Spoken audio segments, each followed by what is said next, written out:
Hello guys, welcome to BMS Academy. So today we are going to discuss fourth lecture of, but we have started test series, जो कि vision आई की test series है, उसकी series start करी हमने. उसका fourth lecture देखेंगे हम और ये टेस्ट नंबर 1 है. ठीक है.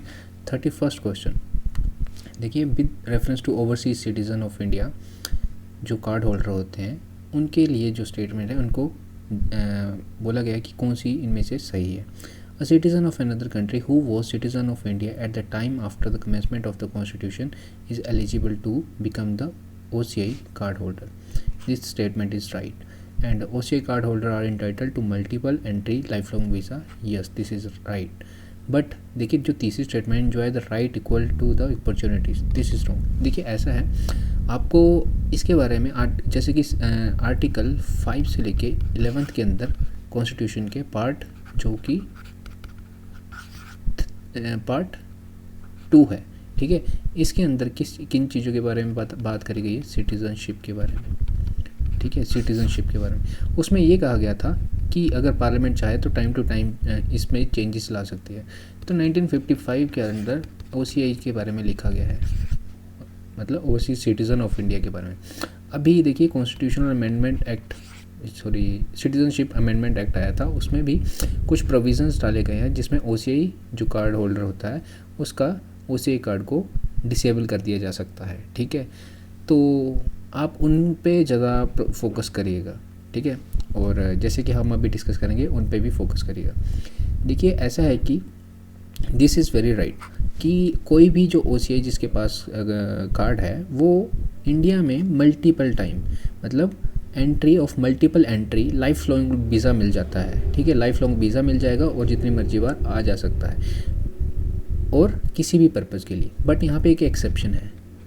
एक्सेप्शन मतलब एक अपवाद है, मतलब जिसमें ये कहा गया है कि अगर वो स्पेशल रिसर्च पर्पज़ से अगर आ रहा है तो उसको परमिशन लेनी पड़ेगी.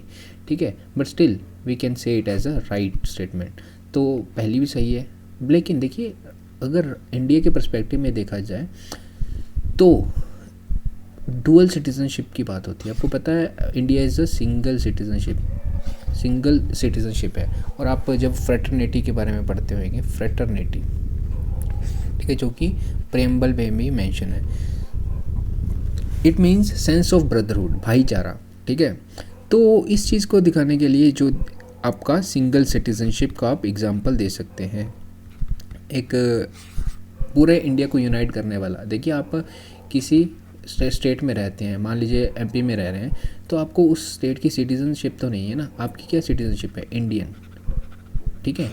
तो ये चीज़ क्या दिखाती है? We all are Indian, a sense of brotherhood. ठीक है. तो इंडियाज़ और ये जो OCI वाला सिस्टम है और जो इंडिया के पर्सपेक्टिव में सिटीज़नशिप है, दिस इज़ नॉट मतलब कि डुअल सिटीज़नशिप सिस्टम चला हुआ है. ठीक है. और जो ये वाले राइट्स होते हैं, political rights are only for citizen of the country. ठीक है. Not for the OCI card holders. ठीक है. आप आर्टिकल 16 जैसे कि आपका ये अपॉर्चुनिटीज़ के बारे में बात करता है और जो रिजर्वेशन दी जाती है वो इसी के आर्टिकल के अंदर दी जाती है. अभी 103, ठीक है, 103 जो अमेंडमेंट हुई, इसके द्वारा EWS का प्रावधान आया, इकोनॉमिक वीकर सेक्शन का. उसमें आर्टिकल 15 और 16 दोनों को अमेंड करा गया, इसलिए वो कॉन्स्टिट्यूशनल अमेंडमेंट एक्ट था. ठीक है. और 103 आप याद रखिएगा, उसमें अपॉर्चुनिटीज़ की बात करी गई और EWS का प्रावधान भी डाला गया. तो ऐसा जो सिस्टम है ऐसा बिल्कुल भी नहीं है. अब देखिए ऐसा है कि ये कुछ प्रोविज़न है, आप इनको देख लीजिएगा. और हाँ, जैसे मैंने आपको बताया, special permission undertaken for research purpose, और ये आर्टिकल 16 के बारे में बात करी जा रही है, इनको आप देख लीजिएगा. In reference to special officer for linguistic minority, आप जब कॉन्स्टिट्यूशनल बॉडीज़ लक्ष्मीकांत में पढ़ते होंगे तो इस ऑफिसर का नाम आता है. ठीक है. This is a constitutional body. But this first statement is very right that in originally the constitution of India did not provide for this office. Actually क्या हुआ, स्टेट रीऑर्गेनाइजेशन की बात चली. आप ये भी टॉपिक पढ़ते होंगे, अगर नहीं पढ़ा है तो इस टॉपिक को ज़रूर पढ़िएगा. बहुत सारी क्या कमीशंस बने और उन्होंने अपनी अपनी रिकमेंडेशन दी. लिंग्विस्टिक बेस पे डिवीज़न होना चाहिए, जो ऑर्गेनाइजेशन होना चाहिए स्टेट्स का. ठीक है. और साउथ में आपको पता है बहुत सारी भाषाएं बोली जाती हैं, तो ये एक बहुत बड़ा इशू आ गया था। और कहीं ना कहीं अगर किसी जगह को हम लिंग्विस्टिकली बांट दें तो वो एक दूसरे किसी स्टेट से बिल्कुल ही क्या डिस्कनेक्ट हो जाएगी, ठीक है। तो ये बड़ा इशू चला था, आप इनको पढ़िएगा। और 1953 1954 के आसपास जो स्टेट रीऑर्गेनाइजेशन कमीशन बना था, उसने special officer for linguistic minority के लिए रेकमेंड करा था। इसी के बीच में 7th कॉन्स्टिट्यूशनल अमेंडमेंट एक्ट आया और 1956 में, और जिसने आर्टिकल 350B को इंसर्ट करा, ठीक है। और 350B आर्टिकल किसका है? Special officer for linguistic minority. और बिल्कुल सही, ये ऑफिस जो है वो minority affairs, ministry of minority affairs के अंदर फॉल करता है। और it submit annual reports to central government, that is wrong, actually president. देखिए, जो भी आपकी मेन कॉन्स्टिट्यूशनल बॉडीज़ हैं वो मैक्सिमम किसको अपनी रिपोर्ट सबमिट करती हैं? प्रेसिडेंट को, और प्रेसिडेंट ही इनको अपॉइंट करता है। आपको आर्टिकल 350A जो है वो क्या कहता है? अभी आपको एजुकेशन पॉलिसी की भी बात करी गई थी, तो उसमें भी आपने देखा होगा कि our constitution says to promote, ठीक है, जो कि मदर टंग में प्रमोट करी जाए, मदर टंग में प्रमोट करे जाए प्राइमरी लेवल के इंस्ट्रक्शंस को। मतलब जो बच्चा है अगर प्राइमरी लेवल में है तो उसको उसकी मदर टंग में ही समझाया जाए ताकि वो अपने जो एक छोटा लेवल होता है, फाउंडेशन हो, उसकी एक नींव पक्की हो सके। तो ये 350A आर्टिकल है। 347 आर्टिकल ये कहता है अगर कोई स्टेट में माइनॉरिटीज़ जो लिंग्विस्टिक माइनॉरिटी हैं, अगर वो लिंग्विस्टिकली इतना ज़्यादा इन्फ्लुएंस कर रही हैं स्टेट को, और वो चाहती हैं कि ये वाली पर्टिकुलर लैंग्वेज एक स्टेट लैंग्वेज बन जाए, और अगर प्रेसिडेंट उससे अगर सेटिस्फाई हो जाता है तो वो उस स्टेट की लैंग्वेज बनाई जा सकती है, ठीक है। 347 आर्टिकल, ये कुछ आर्टिकल थे जैसे मैंने आपको बताया, बिल्कुल सही। 7th आप इन चीज़ों को याद रखिएगा। हाँ, दिस इज़ वेरी इंपॉर्टेंट, ठीक है, कि constitution does not specify qualification, tenure, salaries, ठीक है, and allowances, services, condition to procedure and removal procedure. बिल्कुल याद रखिएगा, अगर आपका क्वेश्चन प्रीलिम्स में आप कन्फ्रंट करते हैं कि removal of the procedure mention in our constitution about special officer language minority, तो वो स्टेटमेंट गलत हो जाएगी। दिस इज़ वेरी इंपॉर्टेंट, इसको ध्यान दे दीजिएगा आप। इसमें जो 3rd क्वेश्चन है, in the context of constitution and polity of a country which of the following is are correct? Constitution determines the relationship among the people living in the territory and also the relationship between people and the government. What is constitution?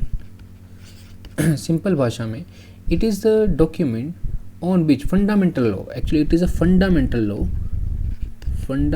law on which the whole country governs itself. आपको पता है बहुत बड़ा constitution है हमारा, एक छोटी छोटी चीज़ों के बारे में मेंशन करा गया है ताकि कोई लूप होल ना बचे।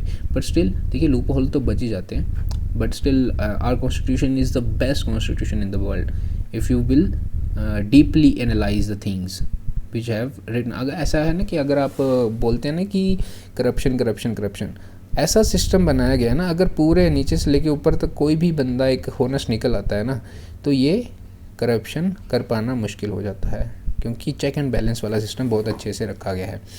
तो this is very right, constitution determines the relationship among the people living in the territory, उनके बीच में रिलेशन की बात करता है, और कैसे जो पीपल होल एंड गवर्नमेंट के बीच में कैसा रिलेशन रहेगा, ठीक है। जैसे कि गवर्नमेंट के लिए रिस्ट्रिक्शंस लगा देता है, फंडामेंटल राइट्स आर्टिकल 13, ठीक है, जो कि जुडिशियल रिव्यू की बात करता है। आप फंडामेंटल राइट्स को जो कि आपके किस में है, बेसिक स्ट्रक्चर में है, आप उनको एनक्रोच नहीं कर सकते, गवर्नमेंट के लिए रिस्ट्रिक्शन है। तो बहुत सारी चीज़ों के बारे में बताया गया। तो option 1 is right. A country that has a constitution may not necessarily be a democratic, very right, ठीक है। ज़रूरी नहीं अगर किसी कंट्री के पास कॉन्स्टिट्यूशन है तो वो डेमोक्रेटिक भी हो, ठीक है। बट अगर कोई डेमोक्रेटिक कंट्री है, जैसे कि आप ये देख लेते हैं, all countries that have constitution are not necessarily be democratic, ठीक है। हर सब जिनके पास कॉन्स्टिट्यूशन है वो नेसेसरली नहीं डेमोक्रेटिक है। चाइना इसका एग्जांपल है, ठीक है। China is communist country, not democratic country, ठीक है, जैसे कि हमारी है।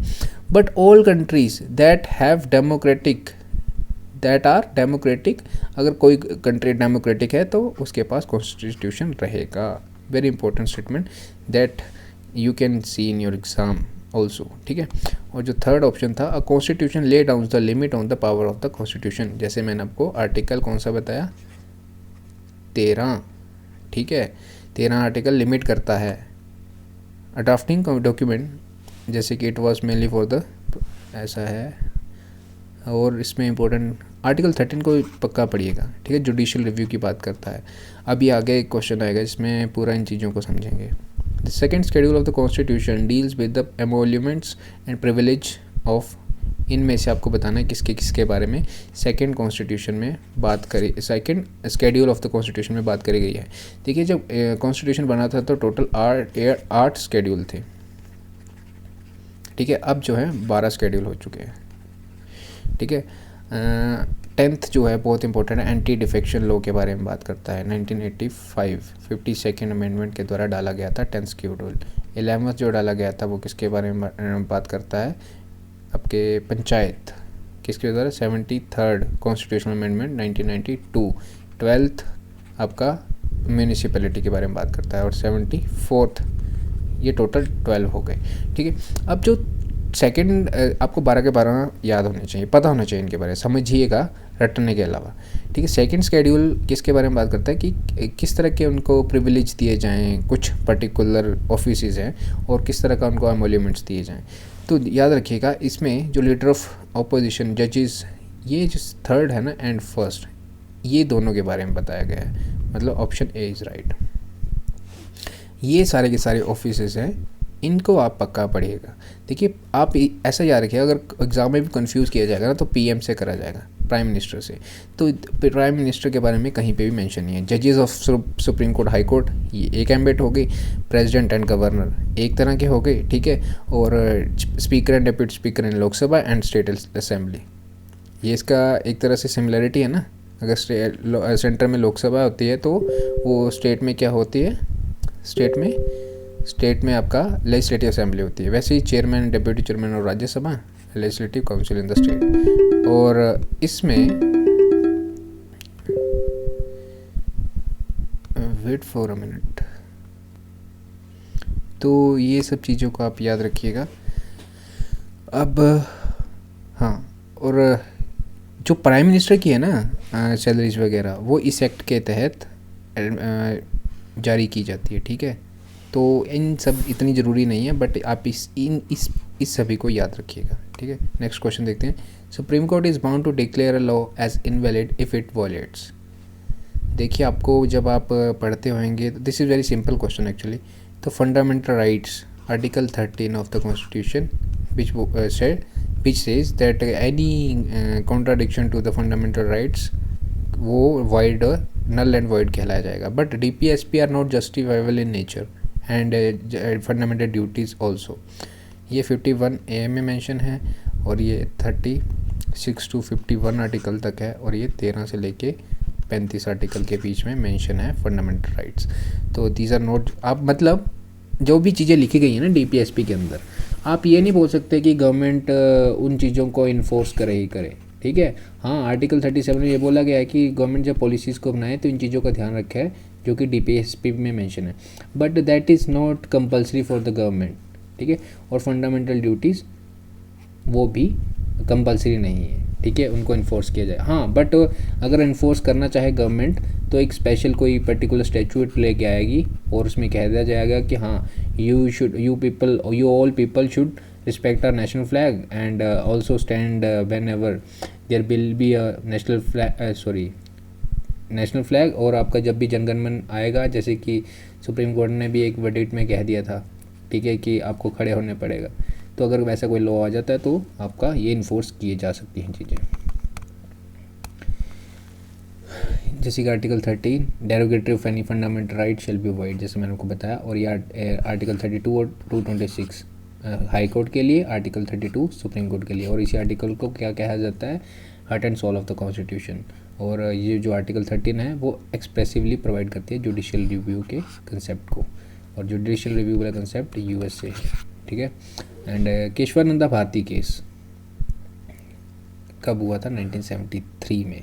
सबसे बड़ा केस हुआ है आज तक, मतलब कि सबसे ज़्यादा जजेस की बेंच बैठी है आज तक किस केस में? केशवानंदा भारती केस में।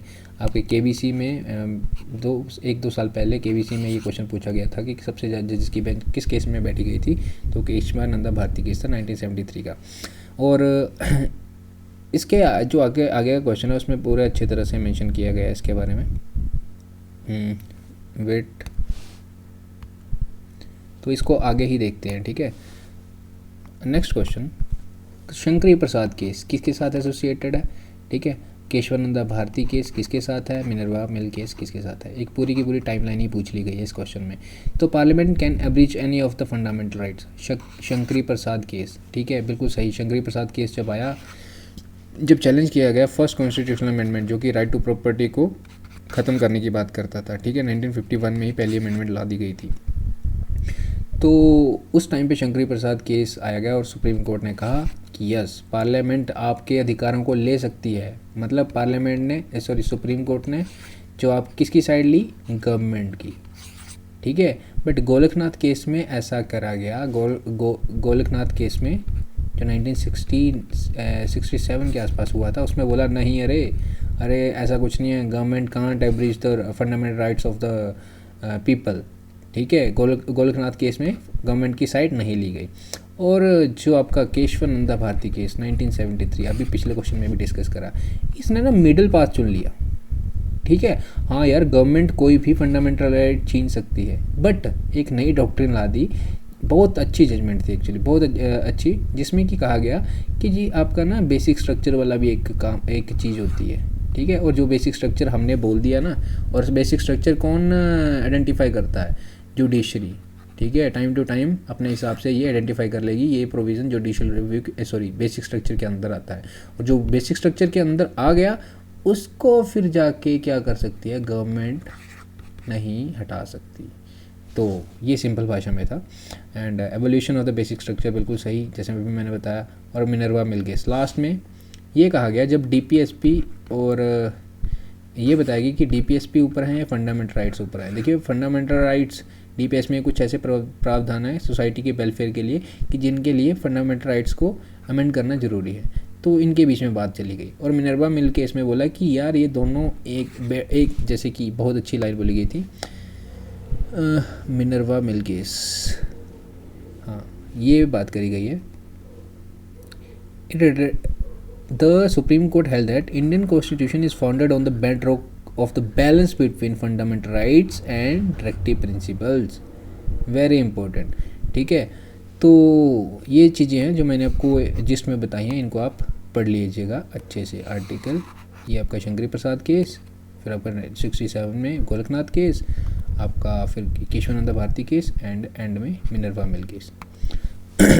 Only Parliament shall have the power to make laws restricting the application of fundamental rights to the member of armed forces.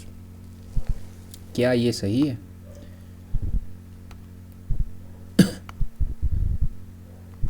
क्या ये क्वेश्चन सही है? Only Parliament shall have the power to make laws restricting the application of fundamental rights to the armed forces. This is right.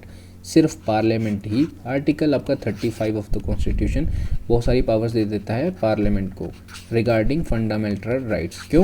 क्योंकि एक uniformity बनाए रखने के लिए, ठीक है, पूरे कंट्री में, ठीक है, पूरी कंट्री में एक यूनिफॉर्मिटी रहे फंडामेंटल्स के रिगार्डिंग। इवन कि कुछ फंडामेंटल राइट छीन भी लिए जा सकते हैं किन लोगों के लिए? जो आर्म्ड फोर्सेस में काम करते हैं और पुलिस फोर्सेस में काम करते हैं, ठीक है। यहाँ पे दिए गए both parliament and state legislature have the powers to make laws for prescribing punishment for the offences such as traffic of human beings. गलत, ठीक है। ये भी बात कही गई है कि अगर कोई पनिशमेंट की बात, जैसे article abolition of untouchability, article 17, article 24, bonded labour, ये वगैरह वगैरह, ठीक है, उनकी अगर पनिशमेंट की बात आएगी ना, तो ये स्टेट लेजिस्लेचर नहीं कर पाएगी, सिर्फ पार्लियामेंट ही कर पाएगी। तो ऑप्शन 1 इज़ राइट, ठीक है। Article 35 lay down the power to make the laws. और भी बहुत सारी बातें कही गई है आर्टिकल 35 के अंदर कि प्रिस्क्राइब रेजिडेंस, हाँ, अपॉर्चुनिटीज़, आर्टिकल 16 जैसे अभी मैंने बताया, अपॉर्चुनिटीज़ के लिए अगर residence as a condition for certain employment, आपको उस जगह का रेजिडेंट होना पड़ेगा, तो ये भी कौन प्रिस्क्राइब करेगा? पार्लियामेंट, नोट स्टेट लेजिस्लेचर, ऐसा नहीं बोल सकता। और अगर आर्टिकल 32 में कुछ चेंज लाना है, मतलब कि जो रिट्स वगैरह जारी करी जाती हैं वो अभी तक किसके पास है? Supreme court and high court के पास ही है। अगर पार्लियामेंट चाहे तो वो किसी और कोर्ट्स को भी ये रिट जारी करने का अधिकार दे सकती है। सिर्फ कौन? सुप्रीम कोर्ट चाहे तो, ठीक, सॉरी, पार्लियामेंट चाहे तो सुप्रीम कोर्ट और हाई कोर्ट के अलावा भी ये अधिकार किसी और को दे सकती है। And restricting and abrogating the application of fundamental rights to the member of armed forces, statement 1, सिर्फ parliament. And indemnify any government servant, अगर ऑपरेशन कोई ऑपरेशन चल रहा था, ठीक है, गवर्नमेंट का कोई सीक्रेट ऑपरेशन चल रहा था मान लीजिए, ठीक है, वैसे तो सीक्रेट ऑपरेशन में गवर्नमेंट अपना नाम कम ही लेती है, बट मान लीजिए अगर उसको कोई हानि पहुंची है, उसको कुछ लॉस पहुंचा है, फिजिकल लॉस पहुंचा है, कुछ किसी भी तरह का, तो उसको कंपनसेट कर सकती है गवर्नमेंट। वो भी अधिकार किसके पास है? पार्लियामेंट के पास। And parliament shall have power to make laws for prescribing punishment, जैसे आर्टिकल 17 एंड आर्टिकल 23, मैंने शायद 24 बोल दिया था, 23 article traffic in human beings and force labour.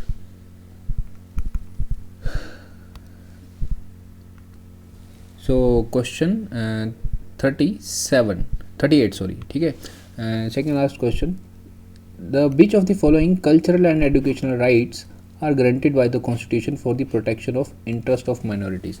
कौन कौन से राइट्स आपके इंटरेस्ट ऑफ माइनॉरिटीज़ के लिए प्रिस्क्राइब करे गए? आर्टिकल 29 to 30 में कौन सी दो तरह की कॉन्स्टिट्यूशन ने प्रोवाइड करी है? एक religious minorities and linguistic minorities के बारे में बात करा गया। और जो cultural and educational rights provide करे गए हैं आर्टिकल 29 एंड 30 के अंदर, वो किस तरह के कौन कौन से राइट है? Right to establish and administer educational institute for their choice, yes, that is right. And right to conserve language, script or culture of their own, that is also right. And right to impart education to their own language, actually all options are right. देखिए article 29 provides that any section of the citizen residing in any part of India having distinct language, अगर उनकी language different है, script मतलब लिपि मतलब आपकी जैसे हिंदी की लिपि जो है तो वो देवनागरी है, मतलब अगर जैसे कि इंडिया भारत लिखना ना, भ ये है लिपि, मतलब भ किस तरह से लिखा जाएगा, और जैसे लैंग्वेज मतलब जैसे आप प्रोनाउंस करते हो, ठीक है। And culture of its own shall have the right to conserve the same, सभी के पास राइट है, अगर उसकी डिफरेंट लैंग्वेज है, स्क्रिप्ट और तरह की यूज़ करती है, कल्चर और तरह का है, ठीक है, तो वो उसको कंजर्व करने का राइट है, फंडामेंटल राइट है। And article 29 provides protection to the both religious as well as linguistic minorities, जैसे मैंने आपको बताया अभी थोड़ी देर पहले। Article 30 grants the following rights to the minorities, वो क्या कर सकते हैं? इस्टेब्लिश कर सकते हैं कोई माइनॉरिटी इंस्टीट्यूशन और उसको चला भी सकते हैं, ठीक है। और कंपनसेशन अमाउंट फिक्स्ड बाई, अगर कोई देखिए गवर्नमेंट एनक्रोच करती है लैंड किसी माइनॉरिटी इंस्टीट्यूशन की, माइनॉरिटी ग्रुप की, तो क्या होगा? उसको कंपनसेशन देना ही पड़ेगा, ठीक है, उसको कंपनसेशन देना ही पड़ेगा किसी भी हालत में। और in granting aid the state shall not discriminate against any educational institute, अगर मान लीजिए कोई एजुकेशनल इंस्टीट्यूट है, जैसे कि मान लीजिए किसी मुस्लिम का है या किसी क्रिश्चियन कम्युनिटी का है, किसी भी कम्युनिटी का है, मान लीजिए कोई एजुकेशनल इंस्टीट्यूशन, तो अगर गवर्नमेंट कोई ऐड दे रही है तो सभी को बराबर देनी पड़ेगी, ठीक है, दिस इज़ वेरी इंपॉर्टेंट। और article 30 includes the right of the minority to impart education to the children in its own language, हाँ, ये भी अधिकार देती है कि अपनी लैंग्वेज में आप एजुकेशन को इम्पार्ट कर सको। Article 39 Indian constitution employs the expression proclamation of emergency, अभी तक आपको ये बात क्लियर नहीं होगी। देखिए proclamation of emergency in the state, proclamation of the financial emergency, but जो कॉन्स्टिट्यूशन में प्रोक्लेमेशन ऑफ एमरजेंसी का यूज़ करा गया है वो सिर्फ नेशनल एमरजेंसी आर्टिकल 352 के लिए यूज़ करा गया है। बिल्कुल बहुत ही ज़्यादा इंपॉर्टेंट क्वेश्चन है, छोटी छोटी मिस्टेक्स कर देते हैं हम, ठीक है। Article 32 proclamation of emergency, the constitution employs the expression proclamation of emergency to denote the national emergency only due to war, external aggression and armed rebellion. देखिए अगर एक्सटर्नल एग्रेशन ये इस तरह से लगाई जाती है तो एक्सटर्नल एमरजेंसी बोलते हैं, इसको इंटरनल एमरजेंसी भी बोलते हैं, ठीक है। दो तरह से नेशनल एमरजेंसी को डिवाइड करते हैं हम लोग। And an emergency due to failure of the constitutional machinery, जैसे प्रेसिडेंट रूल, ठीक है, जिसको हम प्रेसिडेंट रूल बोलते हैं, और स्टेट इमरजेंसी और कॉन्स्टिट्यूशनल इमरजेंसी भी। अगर आपको अच्छे से समझना है तो पीछे वाली इस सीरीज़ की वीडियोज़ को देख लीजिएगा। And financial emergencies 360 due to the threat of financial stability and credit of India, simple सी बात है, इसको भी डिस्कस कर चुके हैं हम।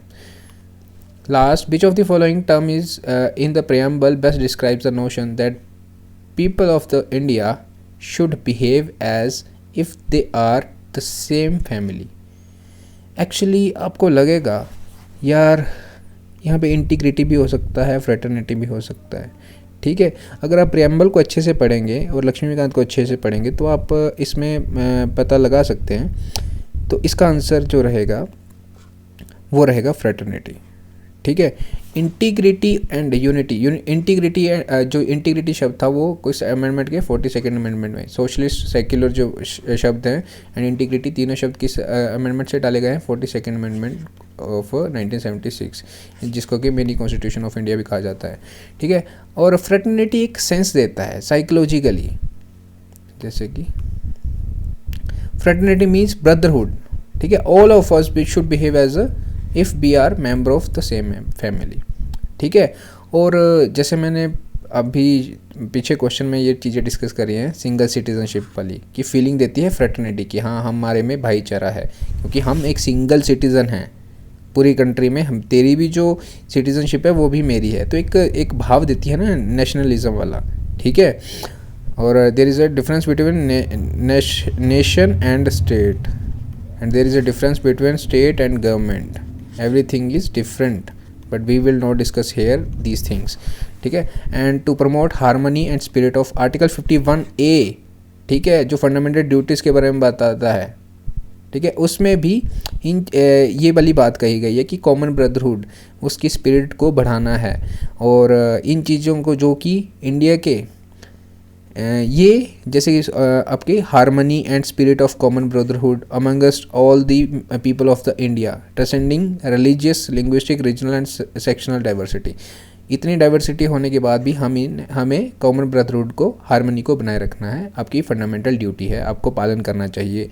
किसी के बारे में रिलीजियसली किसी भी तरह के आपको मतभेद नहीं पालने हैं और किसी भी तरह के कमेंट नहीं करने हैं। अगर कोई करता है तो उनको अच्छे से समझाइए, अच्छे से समझाने से लोग समझ जाते हैं, बट आपका समझाने का तरीका इगोइस्टिक नहीं होना चाहिए। Preamble declares the fraternity has to ensure two things, the dignity of the individual and the unity and integrity of the nation. Fraternity किस तरह की होनी चाहिए, दो चीज़ों को बताता है कि आप जब फ्रेटर्निटी भाईचारा की बात करते हो ना, तो भाईचारा तो हो बट आप उसको ना डिमीन ना करो, कि हाँ उसकी डिग्निटी को हर्ट ना करो, ठीक है। ये भी आपका डिग्निटी ऑफ वुमेन के बारे में, आपका ये फंडामेंटल राइट ड्यूटीज़ के बारे में, ड्यूटीज़ में भी बोला गया, इंडिविजुअल डिग्निटी के बारे में, ठीक है। तो उसकी डिग्निटी को हर्ट ना हो। और प्रेम्बल में जो फ्रेटर्निटी शब्द है वो यूनिटी एंड इंटीग्रिटी में भी बताता है। जब आप फ्रेटर्निटी, आप 4 ऑब्जेक्टिव्स पढ़ते हो ना, लिबर्टी, इक्वालिटी, फ्रेटर्निटी, ठीक है, एंड जस्टिस, 4 ऑब्जेक्टिव्स दिए गए हैं हमारे प्रेम्बल में, तो आपको ये भी पढ़ने को मिलता होगा, यूनिटी एंड इंटीग्रिटी।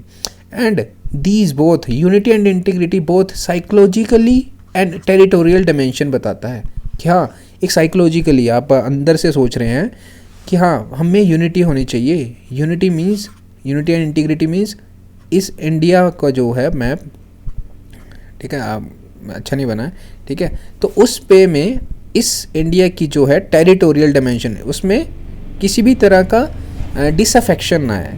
कोई भी कंट्री ये जो होती है, ये एम क्या करती है, ऐसी हिंड्रेंसेस जो बाधाएं आती हैं उनको ओवरकम, मतलब उनको सुलझाने के लिए ये जो फीलिंग है unity and integrity of the nation, ये ऑब्जेक्टिव है हमारे। आपको सिलेबस में मिलता होगा रीजनलिज्म, ये आपका आई थिंक पेपर GS1 में, ठीक है, इन चीज़ों के बारे में पढ़ना पड़ता है। कम्युनलिज्म, ठीक है, रीजनलिज्म, मैं इस रीजन का हूँ तो एक अलग ही भाव पैदा हो रहा है उसके अंदर, और दूसरे कोई रीजन से आ रहा है तो उसके साथ क्या हो रहा है, डिस्क्रिमिनेशन हो रहा है। तो ऐसी चीज़ों को ख़त्म करने की कोशिश करने की है, ये प्रेम्बल में मेंशन है। तो अगर आपको कोई डाउट रहेगा तो आप पूछ सकते हैं।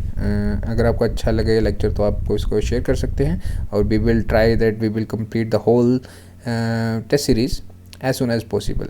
Knowledge shared is gold, knowledge care. Thank you and have a good day ahead.